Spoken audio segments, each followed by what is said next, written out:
दिल्ली के शालीमार बाग इलाके में सड़क के किनारे यानी सरकारी जमीन पर सरकारी इंक्रोचमेंट यानी विधायक ने खुद अपना दफ्तर बना रखा है और जहां 30 मीटर का मास्टर प्लान में रोड होना चाहिए था वो रोड महज 10 से 11 मीटर रह गया था, क्योंकि जब विधायक ने कब्जा कर लिया उसके बाद सारे लोगों ने कब्जे किए। हालांकि विधायक अब नहीं रही, पूर्व विधायक हो गई हैं, लेकिन अब उनका दफ्तर भी पूर्व हो गया है, क्योंकि डीडीए और दिल्ली सरकार के बुलडोजर्स ने तमाम अवैध निर्माण को ध्वस्त कर दिया है। दिल्ली हाई कोर्ट और सुप्रीम कोर्ट ने इंक्रोच करने वालों को किसी भी तरह की कोई भी राहत देने से साफ इनकार कर दिया और उसका नतीजा ये हुआ कि पिछले 24 घंटे से ज्यादा समय हो गया है और बुलडोजर लगातार चल रहा है, क्योंकि सड़क चौड़ी करनी है और जो ड्रेन है ड्रेन को उसकी अपनी जगह दिलानी है। हमारे साथ धीरज कुमार एडवोकेट हैं जो बता रहे हैं, जो दिल्ली सरकार की पैरवी करने वाली टीम के सदस्य हैं, और इनसे हम जानते हैं कि पूरा ये मामला क्या था, आखिर इंक्रोचमेंट की शुरुआत कैसे हुई। धीरज जी, इंक्रोचमेंट शुरू कैसे हुआ और मास्टर प्लान और ये तमाम चीजों के बारे में बताइए। इंक्रोचमेंट पीछे काफी टाइम से, क्योंकि बगल में वहां पे मैक्स हॉस्पिटल और एक सरकारी अस्पताल है और बाकी बड़े सारे इंफ्रास्ट्रक्चर डेवलपमेंट होने हैं। वहां पे डीडीएमए का ऑफिस बनना है, मिनी सेक्रेटरीट बनना है, तो काफी लोगों को प्रॉब्लम्स आ रही थी। तो तभी से डिमांड थी कि भाई इस रोड को, तो सरकार ने जब चेक करा, सारे डॉक्यूमेंट्स देखे गए, तो पता चला कि ये मास्टर प्लान के अंदर ये 30 मीटर की रोड और 30 मीटर की रोड के साथ में एक 16 मीटर का ड्रेन भी था, तो टोटल 46 मीटर का रोड और ड्रेन मिला के होता था।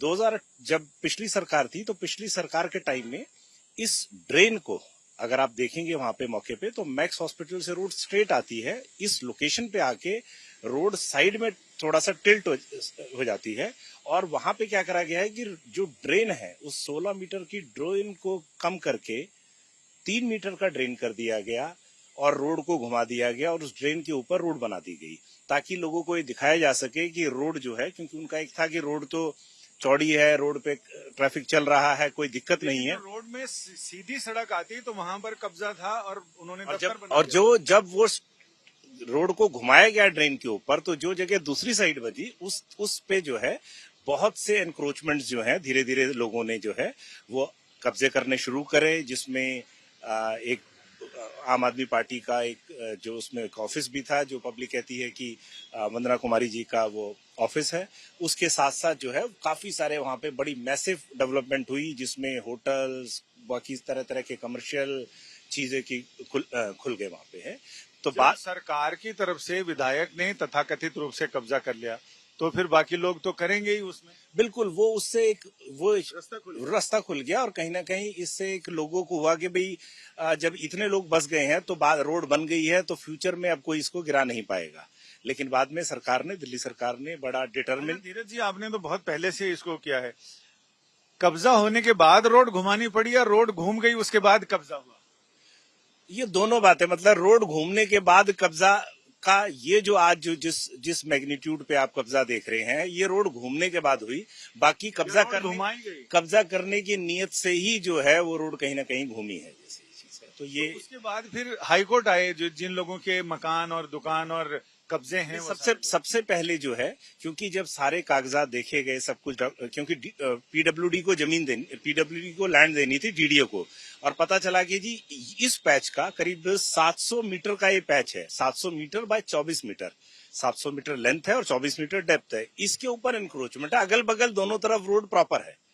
तो सरकार ने जब ये ढूंढा गया तो पता चला कि जी इस पैच का कब्जा 1980 में जमीन एक्वायर हो गई थी, और कुछ पोर्शन का कब्जा, क्योंकि कुछ एरिया पुराना भी बिल्टअप था, इस वजह से कब्जा नहीं हो पा रहा था। फिर कोई लिटिगेशन चल रही थी, वो सारी लिटिगेशन खत्म होने के बाद में फाइनली जब मैक्स हॉस्पिटल डेवलपमेंट हुआ, रोड की जरूरत रही, तो डीडीए तब हम लोगों ने सारे डॉक्यूमेंट्स देखे गए, रेवेन्यू रिकॉर्ड देखा गया, रेवेन्यू रिकॉर्ड में सारी चीजें निकल के आई, और दिसंबर के अंदर हमने एक डिमार्केशन कराई गई, ताकि उस डिमार्केशन से पता चलेगा कि क्या एक्सटेंट ऑफ इंक्रोचमेंट है, कौन से एग्जैक्ट खसराज हैं।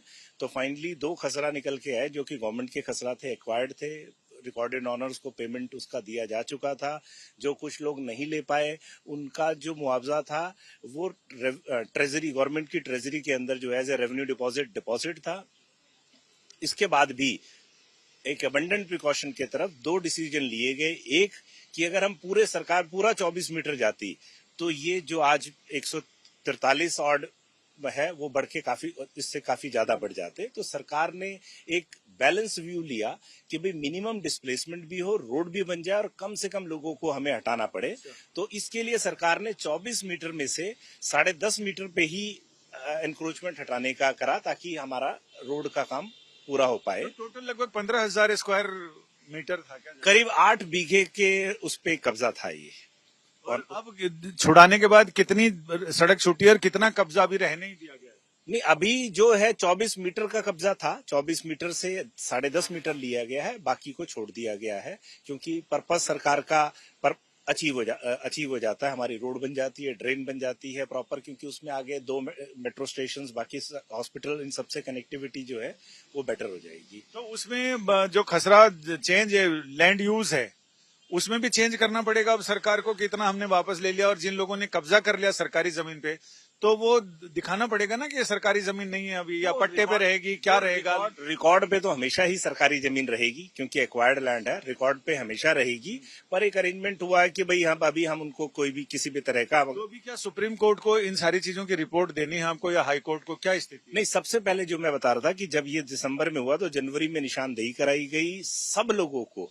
कोई ये ना कहे कि हमें अपॉर्चुनिटी मिली, सब लोगों को इंडिविजुअल नोटिस दिया गया, अखबार में दिया गया, उनसे कहा गया कि भाई अगर आपके पास कोई रिकॉर्ड है तो आप अपने रिकॉर्ड्स हमारे पास सबमिट करें। कोई ऑनरशिप टाइटल है, कोई डॉक्यूमेंट है, या आप रिकॉर्डेड ऑनर हो और आपको मुआवजा ना मिला हो, तो आकि हम उस मुआवजे को आपको दे सकें। तो 157 लोग के आसपास जो है वो कंसर्न लैंड एक्विजिशन कलेक्टर जो है, जो एडीएम होते हैं इलाके के, उनके पास आए। उन्होंने सबकी हियरिंग, सारे डॉक्यूमेंट देखने के बाद में फाइनली ये पाया कि ये सारे के सारे जो है वो सब्सिक्वेंट जो पावर ऑफ अटॉर्नी पे, क्योंकि ओरिजिनल रिकॉर्डेड ऑनर जो है वो मुआवजा लेके चला गया। उसके बाद यही खेल है कि वो मुआवजा लेके चला गया, ये कुछ जमीनें वो बेच गया, सरकार की जमीन को बेच गया। फर्दर जब ये रोड बनी तो बड़े जो डेवलपर्स, जो बड़े बिल्डर, जो माफिया है, वो इसमें आए और उन्होंने छोटे छोटे प्लॉट्स या फ्लोर बना बना के पब्लिक को दिया गया, जिससे ये आज इतना मैसिव रूप पे आ गया।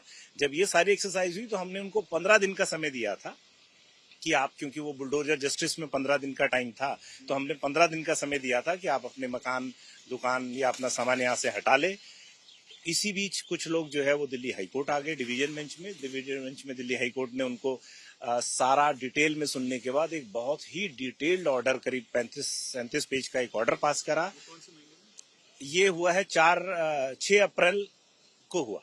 तो 6 अप्रैल 2026 को ये फाइनल ऑर्डर आ गया है। जनवरी या फरवरी में ये हाईकोर्ट आ गए थे, 6 अप्रैल को ऑर्डर आ गया। 6 अप्रैल के ऑर्डर में कोर्ट ने इनको 30 महीने का, जबकि हमने कहा कि 15 दिन का पीरियड समाप्त है, लेकिन कोर्ट ने एक सिंपैथेटिकल व्यू लेते हुए इनको 30 मई 2026 तक की आउटर लिमिट दी। साथ साथ कहा कि अगर कोई सरकार एक्स ग्रेशिया कुछ कंपनसेशन, ऑल्दो इनका कोई राइट नहीं है, तो उस पर भी विचार करे।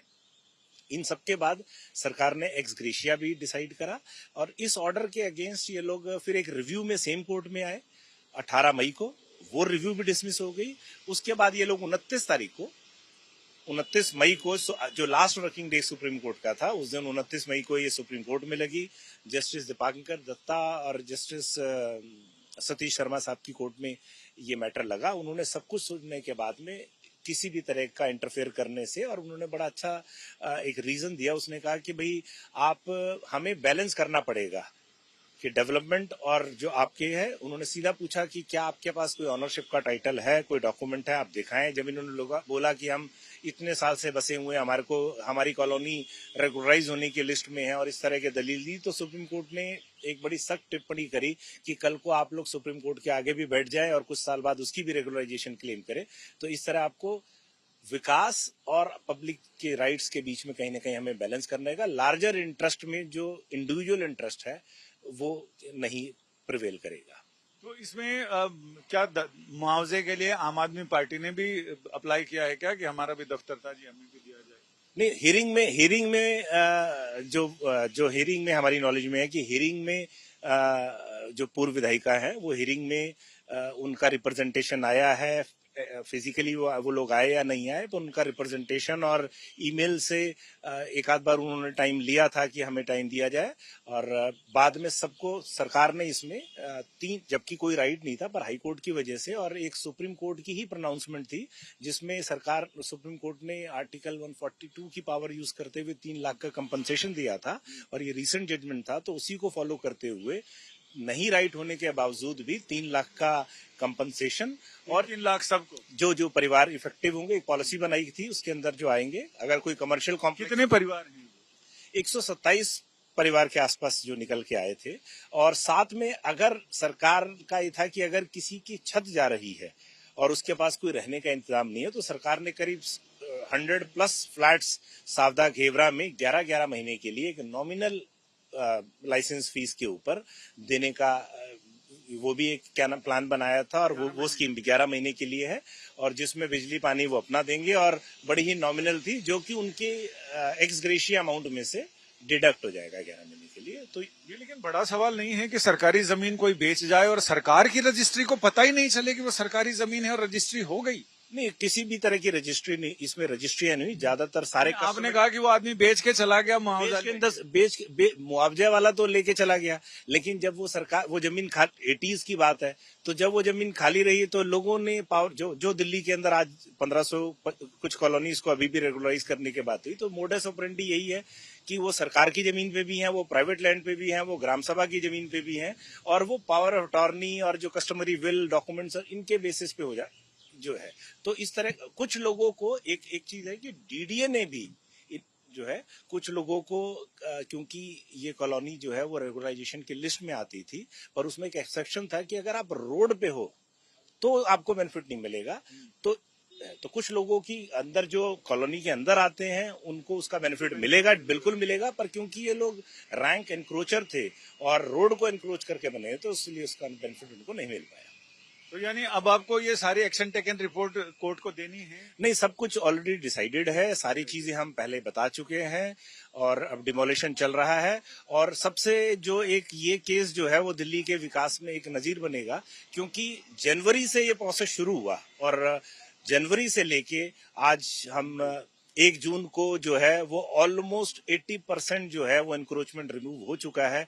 तो लेस देन 6 मंथ के अंदर में जो है from ADM court to supreme court तक जो है वो मैटर डिसाइड भी हुए हैं, और उसका प्रॉपर एग्जीक्यूशन भी हो गया। और अगले 1 हफ्ते के अंदर जो सरकार का और जो पीडब्ल्यूडी के कल अधिकारियों से पता चला है कि 1 हफ्ते के अंदर है जिस रोड को बनाने के लिए, चौड़ा करने के लिए बना है, वो रोड भी मौके पे पब्लिक को दिखेगी, और बड़ी जल्दी जनता जो है जो जाम उस रोड पे है उससे उसको मुक्ति मिलेगी। यानी ये फैसला, ये एक्शन अपने आप में एक नजीर है, क्योंकि जिन लोगों ने सरकारी जमीनों पर कब्जे कर रखे हैं वो लोग सावधान हो जाएं, क्योंकि आज नहीं तो कल बुलडोजर उनके यहां भी चलेगा, और सरकार इसी मामले को और कोर्ट के इसी फैसले को नजीर बनाकर वहां से भी अपनी जमीन छुड़ाने की कोशिश करेगी। यानी जिन लोगों ने कब्जा कर रखा वो सावधान हो जाएं, वैकल्पिक इंतजाम कर ले। कैमरामैन शैलेंद्र के साथ संजय शर्मा, दिल्ली, आज तक।